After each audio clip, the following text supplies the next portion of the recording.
কদিন ধরেই এসি থেকে ঘরের মধ্যে জল আসছিল, ওয়াল বেয়ে বেয়ে জল আসছিল।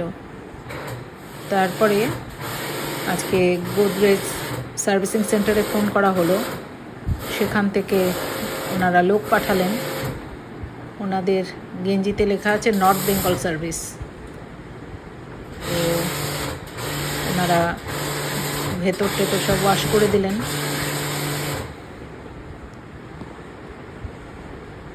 1000 টাকা নিলেন।